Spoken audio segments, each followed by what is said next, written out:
Hello,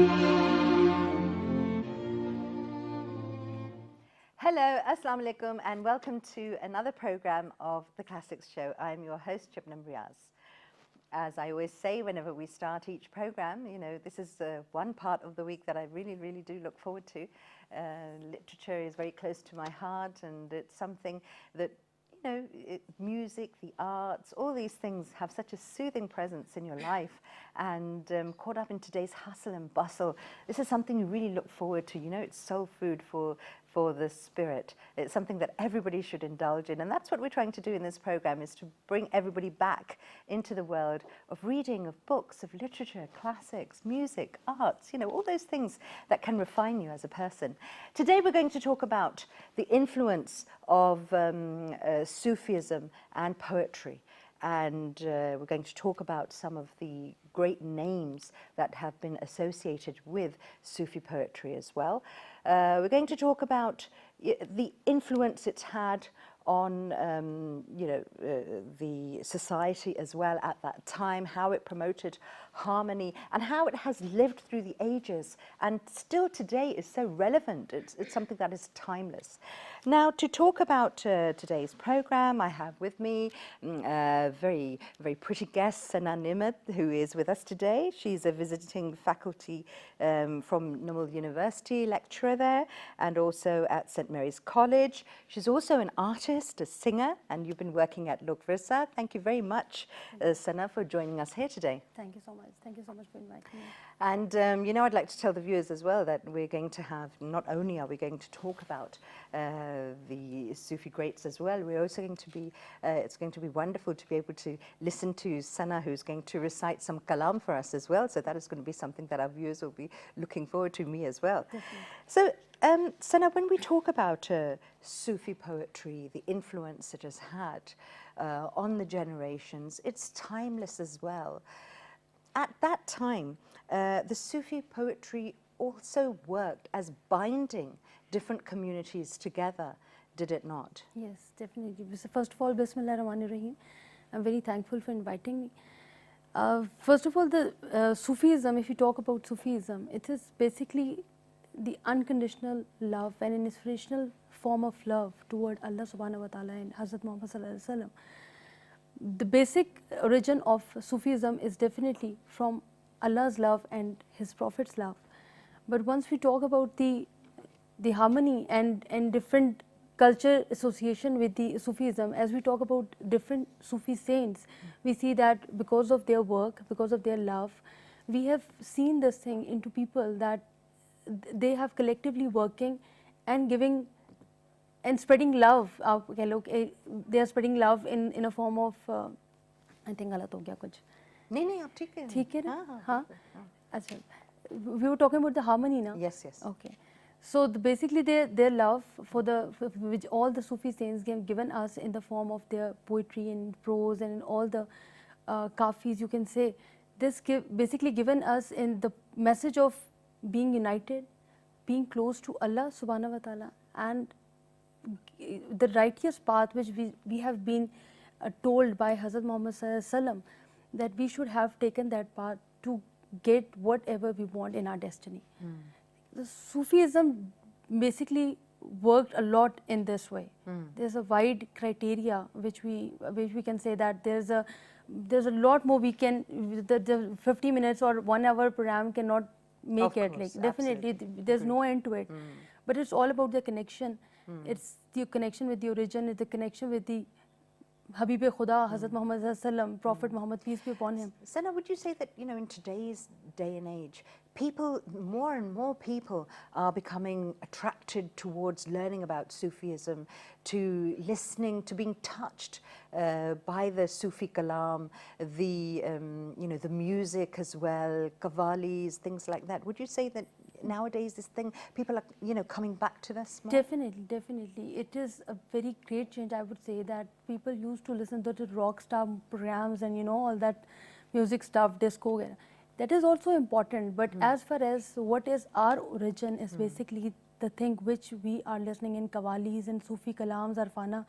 In that poetry, we see ourselves, we see our characters, we see our love, which every human being, which every Muslim, which every person needs to be connected with Allah. So that we see, and that is why we are appreciating that the Qawwali with Nusrat Fateh Ali Khan Sahab or different Qawwali. You see that the Nusrat Fateh Qawwali is being listened in the whole All world. around the world, exactly, universal appeal. Yes, and then you say that the different Abda Parveen, there are such a legendary people who have taken all the Sufism prose and poetry into their beautiful voices, and then they've been able to personify them. Exactly. So there's a great symbol. The people start loving it because this is basically what we need for here and hereafter. I absolutely agree with you that, you know, the soul is searching. Definitely. It's always searching for something, answers, you know, all those questions that we have. Maybe subconsciously we are asking those questions, but we're not saying them out loud, but they're inside us. Yes, they're inside us, and through that Sufi poetry, we are getting all the answers from them. Somehow, somewhere, Allah has somewhere are guiding us with the words which they had told us. The people they've told us in their times, we are using it in our times now.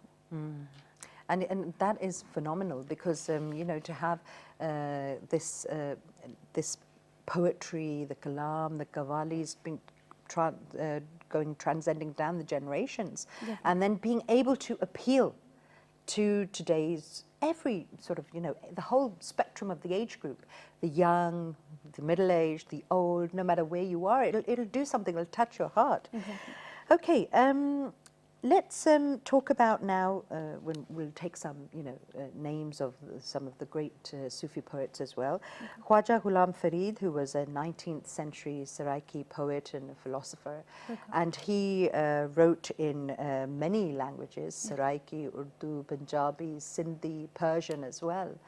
Tell us a bit about his early life and, you know, how he came into being the person that he was remembered for. Yeah, he was born in 1945, as you've told, in the 19th century he was born, and at the age of 4 his mother died, but he memorized the whole Quran in the age of 8.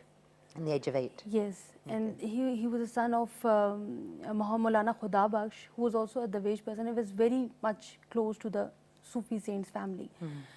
Then he was brought up by his elder brother, who also died in the age of 28.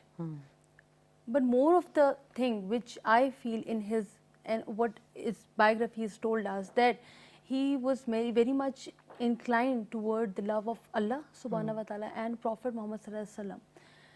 The thing was this, that he was always seeking the closeness to Allah's love.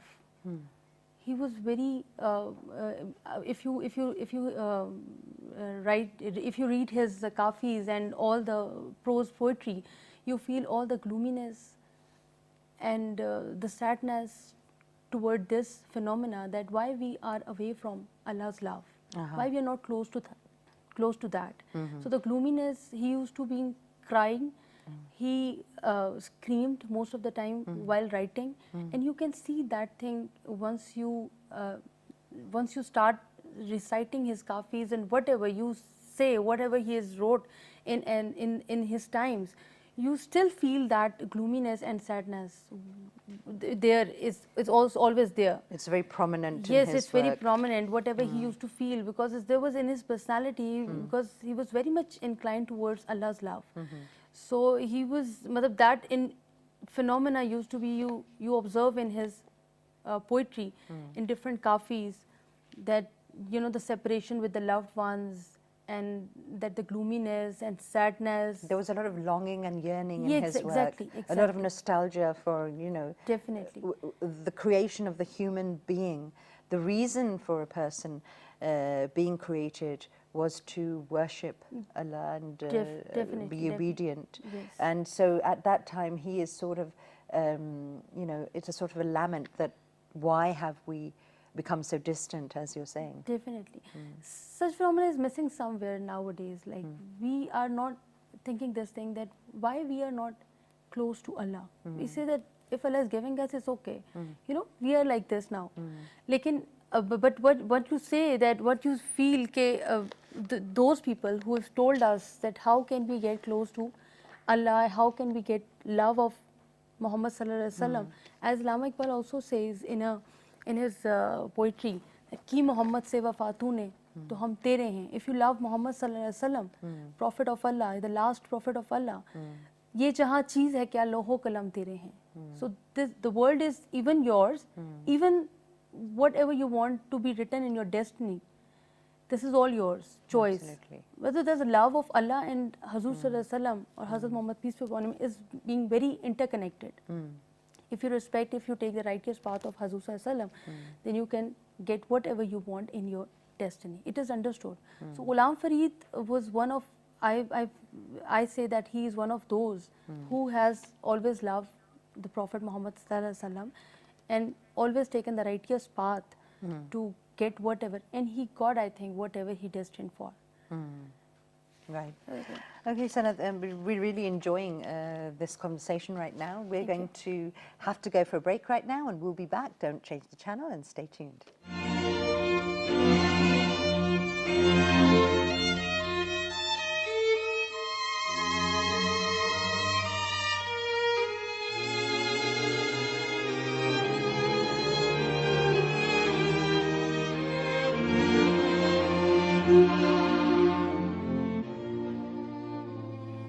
Okay, welcome back. We're having a great discussion today.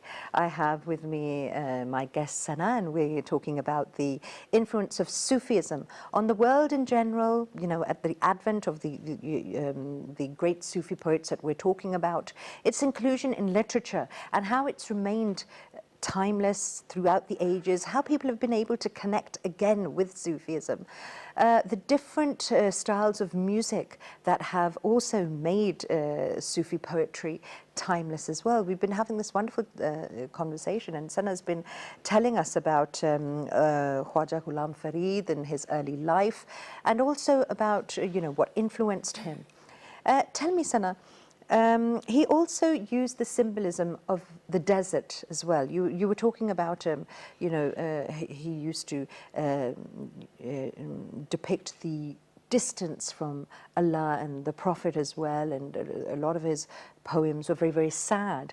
We also had the symbolism of the desert. Can you tell us about that too? As desert itself is a symbol of like distance, and you can say separation, and to the limitless distance, you can say. So the thing which I've told you before, that he was being very much toward the to the gloomy section, and you know, in a very he was always missing the separation of Allah's love with the human beings. So the same thing has been told, and the you know the longingness with even your loved ones has been always there in his poetry. So once you talk about the desert, the desert is also itself is a symbol of Barren. Yes, and emptiness, and you can say that nothing's growing. Nothing is growing. So you can say there are so many things they've been depicted in his poetry as well, which is very much close to the desert feeling. And if you're standing in a desert, so what you feel, he's feeling himself in a poetry. So basically, he has been used desert for such purposes. For such, right, for such symbolism.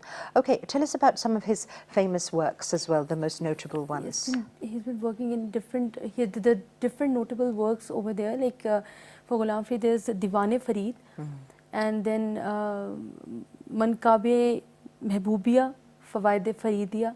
There are different books in which he has used all the faculties to approach Allah's love. Right, and then there's also the ways of purity and piousness, how to take such ways in your life to get whatever you want with the righteous path. It's been also discussed in these books as well. Different kafis in different 7 multi-languages. He's been using Saraiki, Punjabi, Urdu, Persian, and so many other languages, and he's used to write kafis and poetry. So many of the nowadays there are different singers and qawwals, you can say, been using their kafis in the starting of their songs, which really make their song attractive, just because of there's a main hidden point is there in the kafis and all the poetry they have been using. Right, and we'd love to hear you recite some of the kalam and definitely.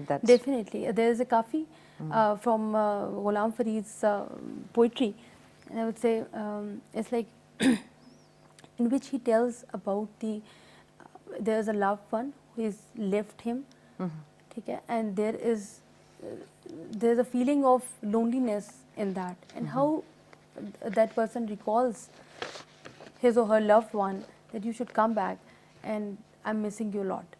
So this desert feeling is also over there. Har vele tanga yaar diya मैं ता बैठी काग उड़ारा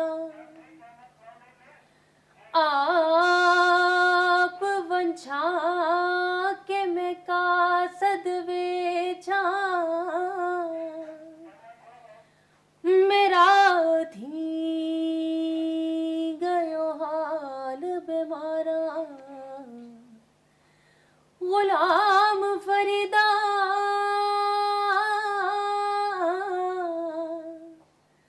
गुलाम फरीदा मैं तो ओवे बिछड़ी जने बिछड़ियां गूंज कतारा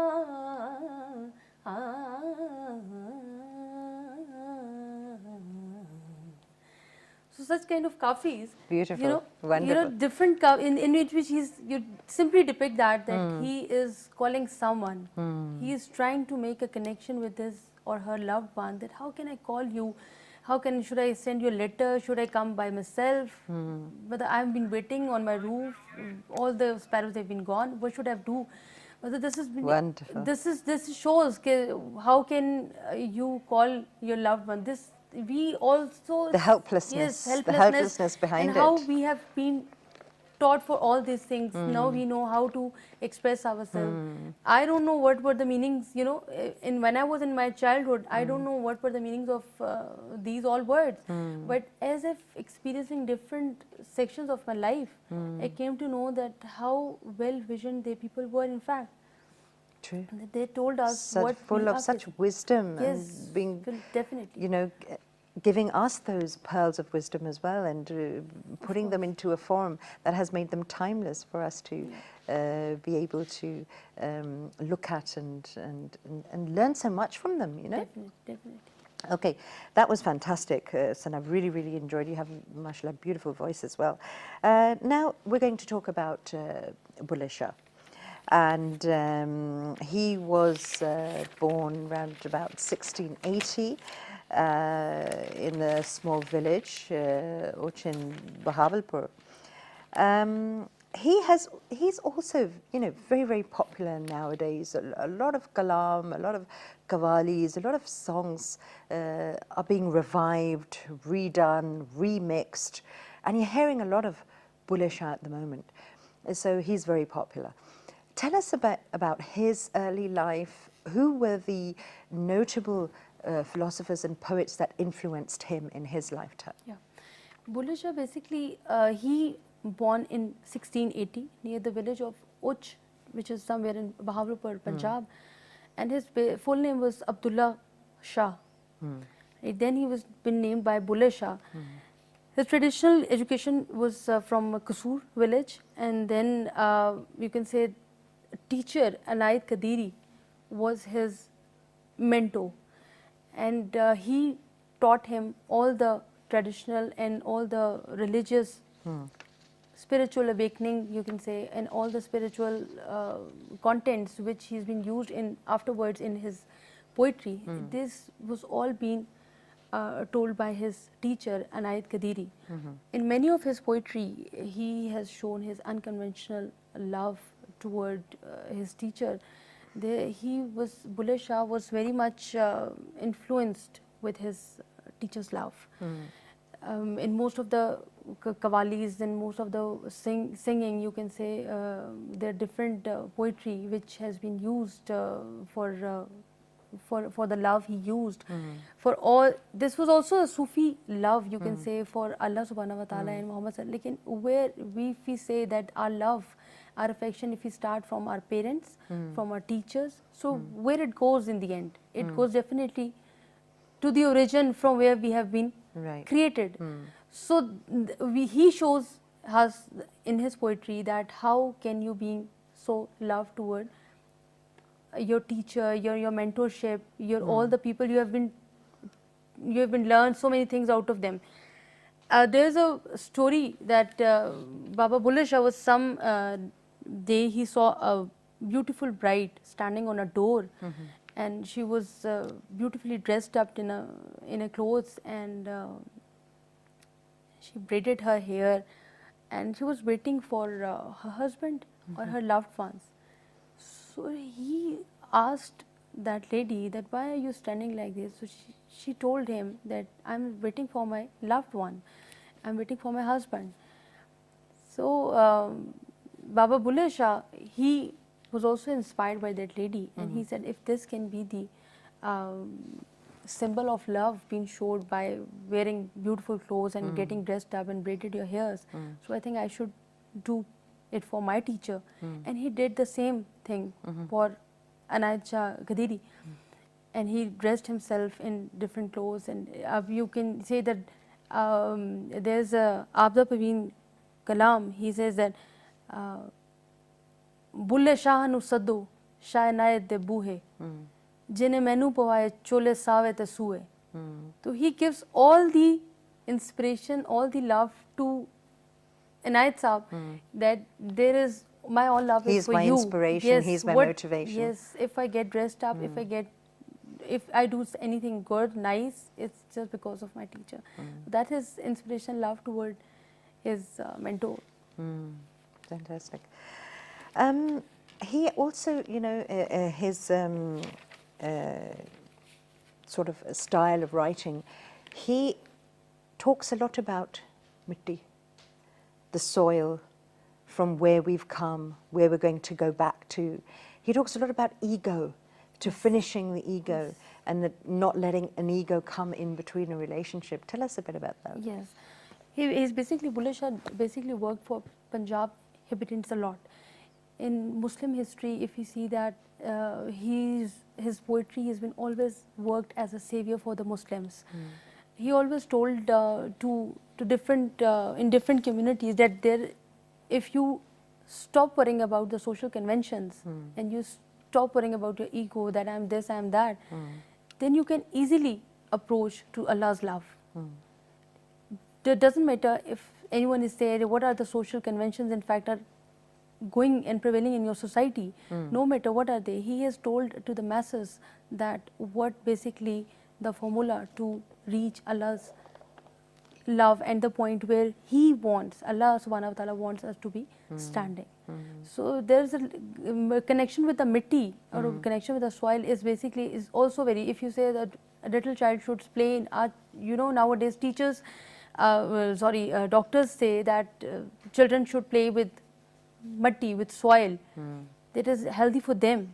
So these things, you know, we have been taught or we have been learned so many things out of their ideas, their visions, that mitti is very close to insan, because we are also the origin, is also origin is soil, so we have to end up with this as well. So there's a great connection of matti with a human being. And also he's, you know, spoken a lot about sort of getting rid of the walls and the barriers and the divides of different religious constraints on, you know, separating them from each other. And he takes a humanistic, approach, where he says that, you know, very famous lines, that God lives in the heart of everyone. God is not confined to a particular building or a particular, you know, symbol of worship. Yes, yes. There's so many times when Bulleh Shah faced such things, when people used to say that, but what are you talking about? But he says that whatever you think about your God, He is in yourself. If you take out your ego out of you, so you can approach whatever you want, what your basic need is. what your Exactly. basic love, yes, for the Allah subhanahu wa ta'ala. The thing basically which we need to follow, that we should take off our ego from ourselves, what we are. We should not feel ourselves so proud that we are. We should say that what we are is just because of Allah's rahmat. It's all Allah's blessing. And also, you know, humbleness. They're teaching us Yes, humbleness, yes. modesty. They're teaching us to be simple. They're teaching us, wouldn't you say these are so many things that are in contradiction to actually what is the temperature in today's environment? Yes. But nowadays, this is very. These things are very rare. Yes, they are very rare. Being humbleness, being, if you do something wrong with the other and you say that I'm okay, I have a power, I can do this, I can do that. You should not do that. If you have a power, you should show yourself humble. You should show yourself that if your Allah is giving you, you should give more to the Give other. You back should more. contribute. You should divide in them. This is for you. If Allah has given you, it is not that it is only for you. You have also some duty to even divide, to give more, and for the betterment of the people. So it is very rare nowadays to understand what is humility, what is humbleness is basically. To being modest, it is something like to be stupid in these days. You say, Exactly. it is, if you being humble, people say you are back from the, Yeah, you're not simple. Yes, you're very simple. You're not according You to don't, the pace you of can't the world. understand. They think that, you know, you lack cleverness. Exactly. You're not able to Or understand things. You're not that much sharp and smart. Exactly. Cleverness, Exactly. a bit in a negative way, but Yeah. they give you a sharp and a smart look in a positive way, that you're not smart, you're not sharp, you're not intelligent if you're humble. Yeah. You know? So what about society's then contradiction and conflict, especially today's society where everything's happening so fast? You have, you know, fast food, you have instant coffee, you have instant, everything is happening. Social media has really increased the speed in which people communicate with each other. How's that affecting relationships? I mean, how is that making everyone it sort of promotes a sort of a superficial layer to life, doesn't it? Definitely, Shabnam. It's the thing which I feel in this revolution, the social media and on, as you said, the instant foods, and they have destroyed the patience level. Yes. In our society. Exactly. Which was very worldwide. Yes, worldwide. Yeah. Even in our society, even worldwide, around the globe, you say that people start, they can't tolerate the people with whom they are living. Even their parents, their family, even their kids. Even kids are simply learning the same thing out of their parents. If they want the instant food in 5 minutes or 2 minutes, and if mother is not preparing that, so they get, bored and they get aggressive and they snap their parents so easily. So this is a very contradiction and very bad effect over.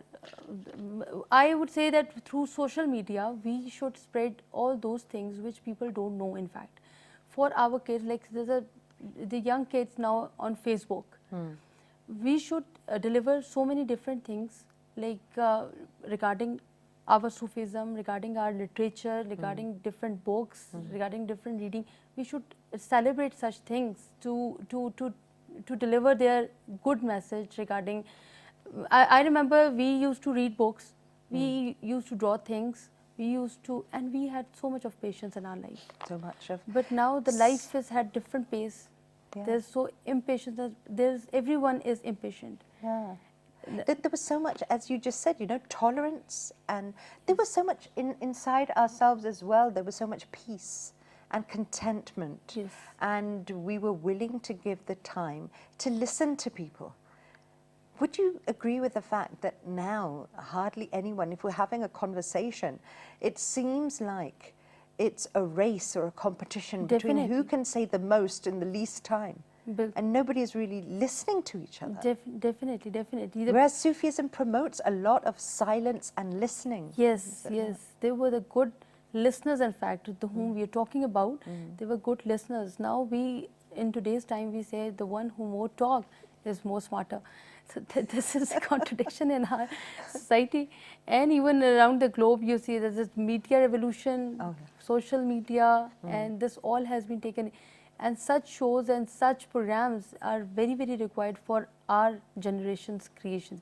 They should learn what we have learned from them. Because what we have learned, they have, it has been somewhere disappeared. Forgotten, hasn't yes, it? they're forgotten in the world of gadgets, in the world of games. And you know, I used to tell my kids that when we have a leisure time, we have a spare time, we used to read books.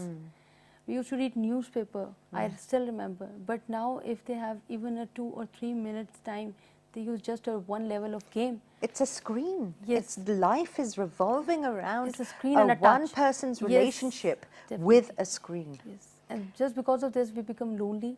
We don't have relations. We have all the gadgets. Such a stuff. paradox Yes. to call it social media that Definitely. makes you so isolated, isn't it? Definitely. I mean, of course, we have to live in today's world. So, of course, you know, there are things that we have to incorporate into it. Nobody's asking anyone to become a hermit or you know, defy what is going on. But the balance, it's all about the balance. To be able to enjoy the best of every part that this world has to offer, and the gems that have been passed down to us generations from such amazing writers. This is something that we have to revive. Are we doing enough on an individual basis? Are we doing that? Yeah, definitely. We should revive such things. I still remember there was a time when a letter used to be write for someone, and it goes by 2 to 3 days to receive, and then you're waiting for the answer. Now it's just a one touch with the WhatsApp, and you know, whatever the revolutions have been produced. And the beauty of having a letter written, yes, and the letter pain received. Yes, and the pain in the time of waiting, which you had, whether that was now that is no more. Now you can get an invitation card from a WhatsApp, or any message image. It is very easy. That's absolutely so true, Sana, and you know, it is so relevant to today's world. As I mentioned, Bulleh Shah, a lot of his kafis have been sung, and of course, you know, we would like to hear you and a beautiful rendition from you as well, one of your favorites. If you could just explain a little bit, and then we'd like to listen. Yeah, sure. There's a Kafi, as I've told you, he has been very inclined towards his teacher's love. So there is a Kafi that Bulleh Shah nu saddo Shah Inayat de buhe, that call Bulleh Shah at Inayat's door, right? And Jisne menu pavaye chole sawe tasue. He is saying that I am the one for whom my teacher is the one for whom I am wearing the chola. He used to wear green and red clothes most of the times. Save and sue, there are green and red colors of clothes. Jaane mari addi mil kya hai bhaiya. Such words ke if my life is going to an end, just come and meet to me. See, the Inayat Kadiri, his teacher, was the person who used to live in Uch. There was a Uch city, and Bulleh Shah used to live in Kasur. So he once he wrote his kafi regarding this section, so he defines that he is my teacher and he is my mentor, and he is living in Uch Sharif, so he is in higher ranks than me. And I am in Kasur, and I have all the faults, and I have a faulty personality. So he defined that thing which is I'm going to recite in a way. Tusa uche, tusa di zaat uchi, tusa uch shahr de rahan wale, asa kasuri sadi zaat kasuri, asa kasuri sadi zaat kasuri, asa kasur shahr de rahan wale, rahan wale. So this love has been always transferred. He is always telling himself or to the people that I am not, overall I am whatever I am, I am always below my teacher's rank. He is always at the higher rank because he lives in Uch. So he is he's always high. And I'm in Kasoor, so I'm always being faulty. So he's taken that love in different, taken although it that is not like angle. that, but Yeah. he taken that thing and personified that thing into a very simple, respective way. Beautiful, beautiful. And again, lovely rendition there. Okay, so now we're going to talk about Lal Shehbaz Qalandar. Yeah. And tell us a bit about him and his early life, what made him into the person that he was, and we'll go on from there. Yeah. His real name is Sayyid Usman Shah Marbandi, and he was born in Marband. There was some there's a village, you would say. That was in Afghanistan. Yeah, present yeah. day Afghanistan. He born in 1177 in Marwan Sharif, and he was from Darwesh family. His father name was Sayyid Ibrahim Kabiruddin, and he afterwards his name was like Lal Shehbaz Qalandar. And there's also a reason Yes, between there was his also there was his also name there was given also, that, yes, yeah. definitely. He was working with his contemporaries was Bahauddin Zakaria, Fariduddin Ganshakar, and Shams Tabrizi. And the four friends was also, the four friends of them were very famous at Yes, that time. they were. weren't Yes, definitely, they were very famous. They worked together so long, and most of their work are very much similar. Their concept is very much similar into that. He worked a lot for the unconditional love for Hazrat Ali. You must listen different qawwalis, Yes, Lal definitely. Miri, Ji. and different, and he all the love for as we talked about Ghulam Farid and then Bulleh Shah, and but his the specialization for his writing was the unconditional love for Hazrat Ali, Raziyallahu anhu, and it's been also engraved on his shrine, which is in 7 Sharif Sindh, that I'm a slave of Hazrat Ali. It is all the Kafi is written over there, Haidari, Dam Kalandaram Mastam, that I'm a slave of Hazrat Ali. And Tell us a bit about the form of kafi as well, for people who are not familiar with it.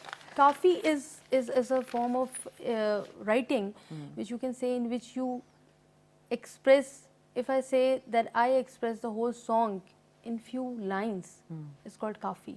Kafi means like enough.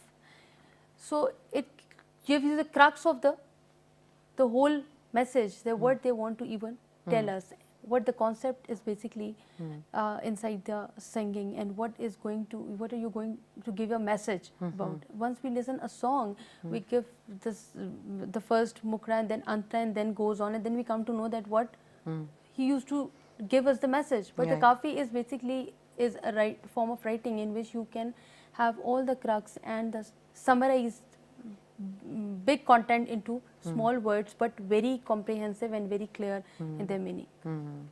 Okay. Yeah. Right. As you said, the friendship of these four Sufi poets. What influence did they have on each other? I mean, it must have been phenomenal. Yes, definitely. There was a phenomenal match with each other, and I've told you that they're all working. Like their all concept was same, for the love, for the unconditional and inspirational love, for whatever they think. Hazrat Ali's love for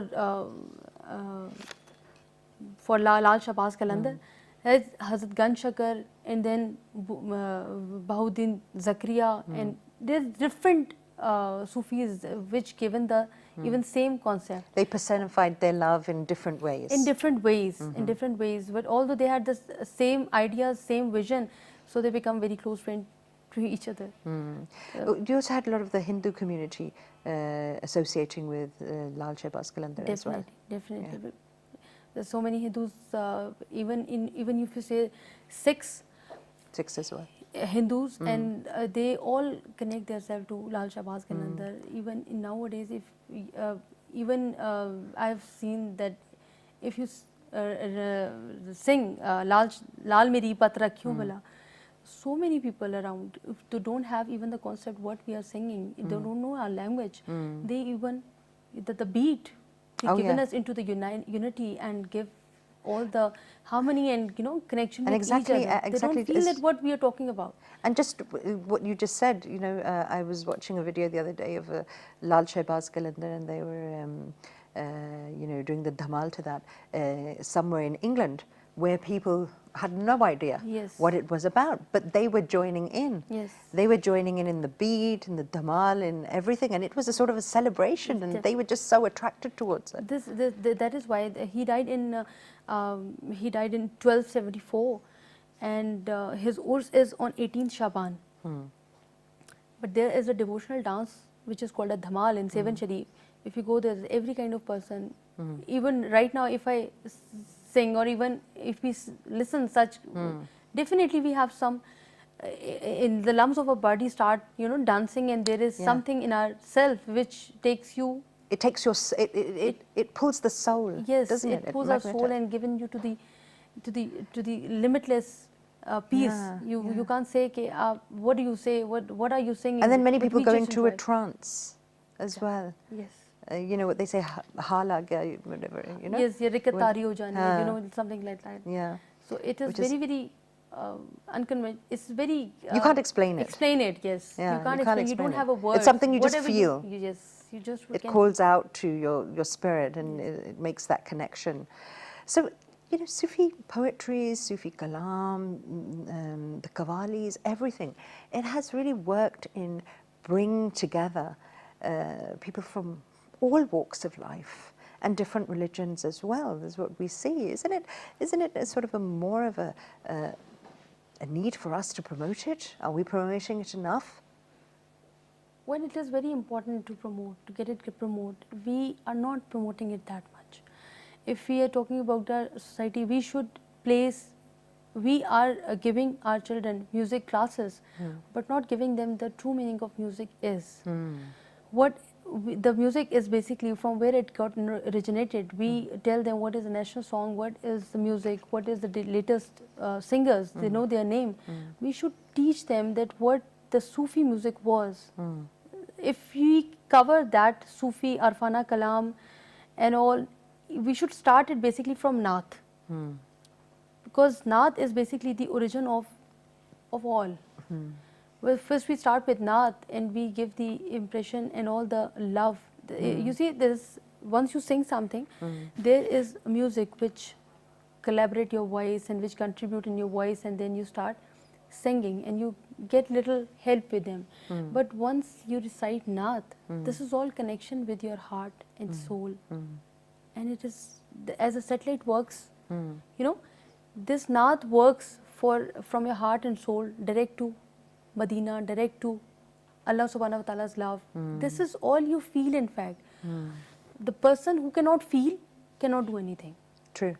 Right? Absolutely agree. If I'm not feeling what I'm saying, if you're not feeling what you're doing, you can't do it properly. Exactly. Once you feel it, then you can have all the impression, all the love, all the expression in that thing. So see, so we should start our kids from Naat, Arfana Kalam, Sufi, to read them, to read about their lives, to read their biographies, that what they have done, what kind of mujizat, what kind of miracles happen in their life. As a Data Ganj Bakhsh, and there's so many people, Sheikh Abdul Qadir Jilani. There are different personalities. If you talk about, there's no end to it. But if we start all this, then unfortunately our teachers don't have time for this. We should have a separate Sufi class for this. We can have that. Our teachers don't have a time. We parents don't have a time. But then don't you think that we need to make the time as parents? Yes. We have brought children into the world. They are our responsibility. We find time to take them to the best schools or colleges that we think. Definitely. And we find out time to put them for tuitions and things like that. The idea of bedtime stories or just storytelling in general, why, that was imperative, wasn't it? I mean, in about 20, 30 years ago, 40 years ago even, in villages as well, when people used to be bound together by the storytelling phenomena. How important is that? Because I think that's really important. It is really, really important. As I've come to know by some research, that when a child sleeps, after 20 to 30 minutes of his sleep, he listens everything, whatever is doing around him or her. So it is very, very important. If you don't get time, or I would say for the parents, you should share any kind of experience, experience of their life, which you have read in your life somewhere. You can discuss that thing with your kids somehow in the time of, and you can take out some moral lesson out of it. And you can say to your children that they have done this, now they are there, they are at the very high rank of somewhere, so you can also follow the righteous path. Like I used to, most of the time, not really that much, but I used to many of the time, I say many of my experiences connected to Hazrat Muhammad Sallallahu Alaihi Wasallam lives. I have done this because he used to do that. I want to follow the sunnah of Hazrat Muhammad Sallallahu Alaihi Wasallam because I'm a sinner, मैं बड़ी गुनहगार बंदी, लेकिन once I want to teach my kids that if you have make a mistake, you should not feel what will happen. You should say that Allah is generous, He is very big, so He will forgive you. Exactly. So, but nowadays it is very important for Qawwalis, for Arfana Kalam, Sufi nights. They should be, and for all, not for the elders, even for the kids. They should go. They should know what should be the attire, what should be the decorum of the mehfil, what should be the. And for that, they would have to read it and understand it first. And and such practical experiences will be more helpful for them in their future, even for their generation. So to what extent we can spread these things to our kids, it is very important that we should do it. Right. We just have a little time left now for the program. As always happens, we have a wonderful conversation, and there's so much we want to talk about more, but unfortunately for constraints of time we can't. If you could just quickly tell us about how Lal Shahbaz Qalandar got his name, and then after that we would want to hear, of course, something from you. Yeah, sure. Lal Shahbaz Qalandar has been defined into three parts. Lal, because he used to wear lal, his attire was red. He used to wear red clothes, and then Shahbaz was because of his noble and divine spirit, and Qalandar because of his saintly attitude. Right. So wandering. Yes, wandering. And then when all of three get connected, so Lal Shahbaz Qalandar originated. In fact, so this is basically what we think, that because he was in the love of whomsoever, you can say Hazrat Ali Raziyallahu anhu, if I say, or in the love of Allah. If you love Ali, if you love Muhammad Sallallahu, it is definitely connected to the love of Allah, of course, no doubt. Of course. So if he was connected to that thing with the noble and divine spirits, and with all the saintly attitude, with whatever he wants, so he became Lal Shahbaz Qalandar. Nobody knows him with the Abdullah Shah. Now, what was name of Usman? His real name was Usman Marwandi, but everybody has known him because of his work, because of his what he was doing, what he was conceptualized. In fact, so Lal Shahbaz Qalandar is basically how he got his name. Yes, exactly. That's how he got his name. Right, and so we'd like to listen to you. Sure. There's very famous dhamal, you say, Lal Meri Baat Rakhi. I want to recite few lines of it.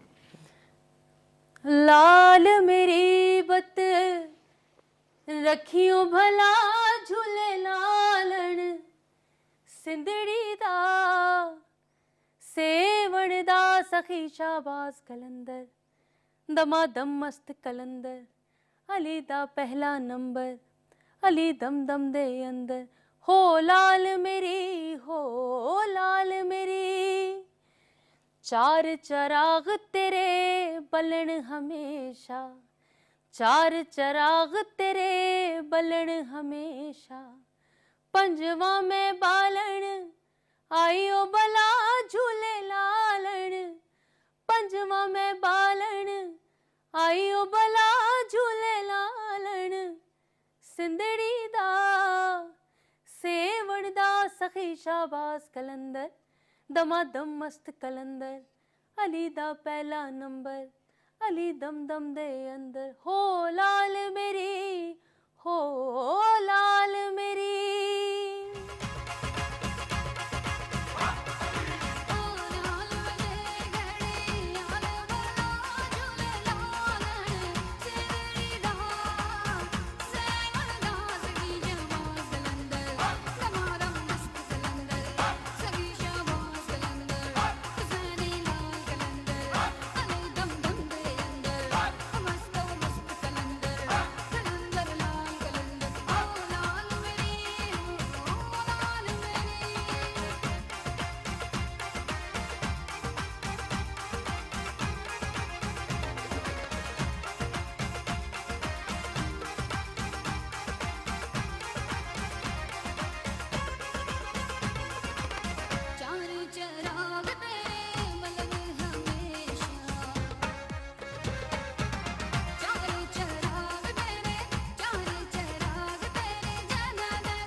feel the beat inside you, and you feel like you want to get up and you want to perform that dhamal as well. Yes. But it also you can feel only at that time if you have that concept, and every human being has that thing, in fact, somewhere.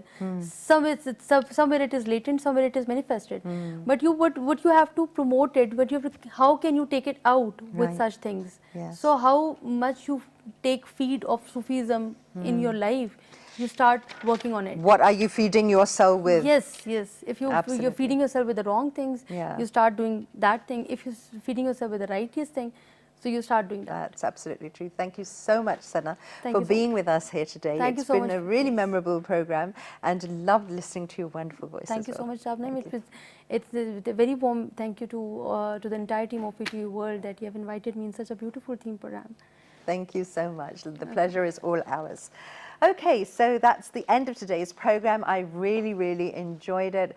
It has been a wonderful, a touch into the spiritual universe there that we all need to connect with. And as Sana was telling us, the reason for the Sufi saints, for the poets, for their literature, it's timeless, it's lived on through generations, through centuries. There has to be something there. And when you listen to Sufi Kalam, there is always that pull into the soul and the spirit that makes you want to, indulge yourself into understanding the dimensions between why we were created and what we need to do in life, and give us some directions.